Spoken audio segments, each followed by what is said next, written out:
There's a ton of noise out there. So how do you get decision makers to pay attention to your brand? Start a podcast and invite your ideal clients to be guests on your show.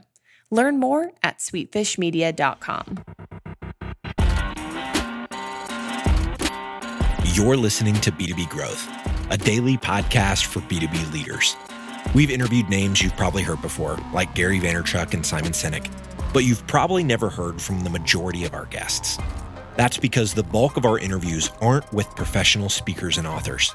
Most of our guests are in the trenches leading sales and marketing teams. They're implementing strategy. They're experimenting with tactics. They're building the fastest growing B2B companies in the world. My name is James Carberry. I'm the founder of Sweetfish Media, a podcast agency for B2B brands, and I'm also one of the co-hosts of this show. When we're not interviewing sales and marketing leaders, you'll hear stories from behind the scenes of our own business. We'll share the ups and downs of our journey as we attempt to take over the world. Just kidding. Well, maybe. Let's get into the show.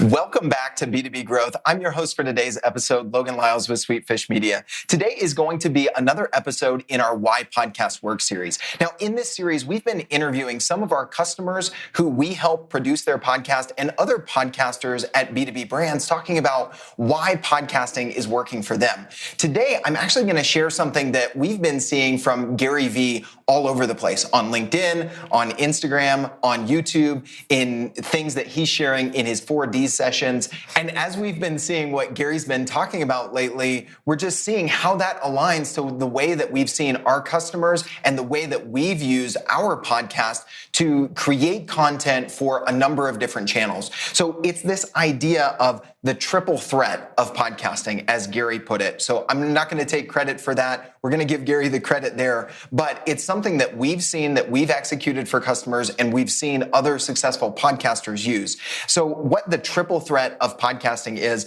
that one, you start your content strategy with audio, because oftentimes it's easier to get behind a mic than it is to hammer out written content or to get in front of a camera.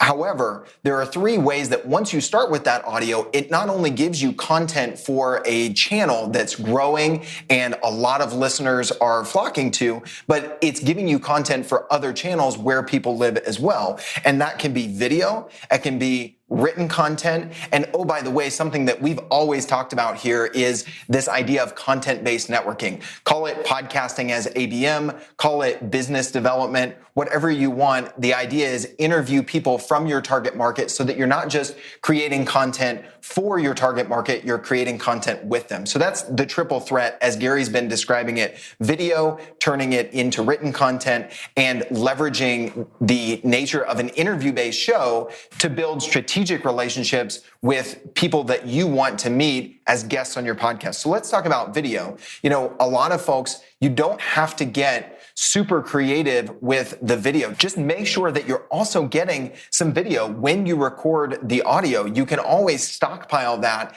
and slice and dice it into short snippet content, throw captions on there, use it on social. What we found is that video can bridge that gap in discovering podcasts and social, because people tend not to consume audio only content on social. Video can help you bridge that gap and create a lot of promotional assets, promotional content to help people find your podcast. So video is number one as you move from just the raw audio content you create from your podcast. The next step that you can do is either transcribe your podcast content, which there are a lot of tools. That the transcription tools that are out there are becoming more and more affordable, and quite frankly, better and better by the day. The other thing you can do is, because transcriptions might have, some SEO benefit, but a lot of people don't read transcriptions. I personally don't. And what we've done for a lot of our customers is take that raw audio and kick it to a writing team. And so whether you have a podcast already, might be something that you should think about is just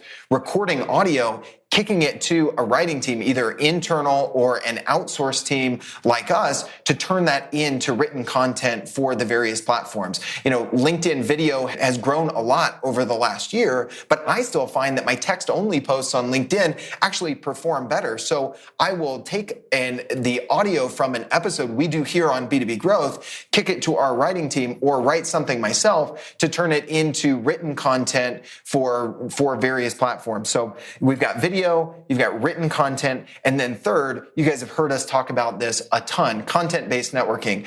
The people that you are interviewing for your show, there are two benefits to interviewing guests who fit your buyer persona. One, if they care about something and they're sharing the challenges they're facing, or they're sharing the solutions that they're coming up with and the wins that they have, that content is likely going to be valuable for the rest of your audience. So instead of sitting behind a blank screen trying to come up with a blog post that hits home with this fictitious buyer persona that we've come up with, just talk to your actual buyers and let the content that you create with them reach other people. And while you do that, it's business development, it's ABM. Instead of just sending them cupcakes and sending them a banner ad, you're building a relationship with the people within the target accounts that you're trying to reach. So those are the three things we think about in how you can get more value out of recording a 20-minute, 30-minute, or even 10 or 12-minute conversation for your podcast. You can turn it into video content that can be long form and short form. You can turn it into written content, again, long and short form. Maybe it's 3 tweets and a long form status update on LinkedIn. And the relationships that you're creating can help you build those relationships with your target accounts. And if you're strategic in who you interview on your show, then those relationships can map to revenue as well, at the same time of helping you create great content, again, across multiple channels, not audio only. So that is the triple threat as we think about it, and Gary has been thinking about it. We'll put some links in the show notes because he's been sharing this idea of the triple threat in various social media platforms. I saw a slide deck on Instagram, a visual aspect on LinkedIn, a text-only post on LinkedIn. I saw it on his YouTube channel. So I thought it was really funny. It was really meta, I guess you would say, in that he was talking about this triple threat as he executed it. So you can see it in real life with those links if you check them out in the show notes. So hopefully this has been another valuable episode, a little bit different one, a solo episode here in the Why Podcast Works series. Again, I love connecting with listeners. I'm regularly posting on LinkedIn about podcasting, where the industry is going, and hopefully some helpful tips on how to podcast. You can find more in this series by looking for the hashtag Why Podcast Work here in the B2B Growth feed. And I would love to connect with anybody listening that finds this valuable on LinkedIn. Just look me up, Logan Lyles, or hit me up with a follow on Instagram at I am Logan Lyles. We totally get it. We publish a ton of content on this podcast, and it can be a lot to keep up with. That's why we've started the B2B Growth Big 3, a no-fluff email that boils down our 3 biggest takeaways from an entire week of episodes. Sign up today at sweetfishmedia.com/big3. That's sweetfishmedia.com/big3.